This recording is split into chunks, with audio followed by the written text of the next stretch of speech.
Hi everyone, good evening. আজকে আমরা এইতে যাচ্ছি দীঘা মোহনা। আতিশবাজি ফাটানো হচ্ছে মোহনায়। প্রতি বছর শীতের সময় মেলা হয়, তো আমরা সন্ধে এমনি 6:30 7টার দিকে বেরিয়েছি সবাই ফ্যামিলি। আজকে বাজি ফোটানো হবে, তাই দেখতে যাচ্ছি। দেখুন কত ভিড়, বাপরে বাপ, এত ভিড়, মানুষ চেনা যায় না, এত লোক হয়েছে।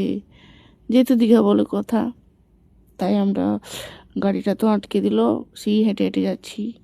কি সুন্দর সবাই, দেখো এত ভিড়। প্যান্ডেলটা খুব ভালোই করেছে। এবারই হেঁটে হেঁটে যাচ্ছি আমরা প্যান্ডেলের মধ্যে। যা ভিড়, যাওয়া তো যাচ্ছে না, তবু যখন এসছি মেলাটা দেখি, ঘুরেই যাই। না দেখলে ঘুরে পালে গেলে কেমন একটা লাগবে আর কি। তো বাজি ফোটানো হচ্ছে,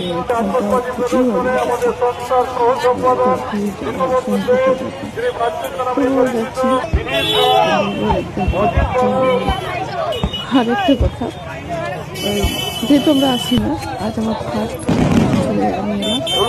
আমি প্রায় নর্মাল দিনে আসি, কিন্তু বাজি ফোটানোর সময় আসি না। শুকনো আছে, আর কি বলবো, রাত্রে যে যাবো মনে হচ্ছে এখানেই আমার সেই গন্ধেই শরীর খারাপ হয়ে যাবে। আমার তো এগুলো সহ্য হয় না, তবুও নাকি মানে মুখে চাপা দিয়ে গেছি যেভাবে হোক। বাবাই।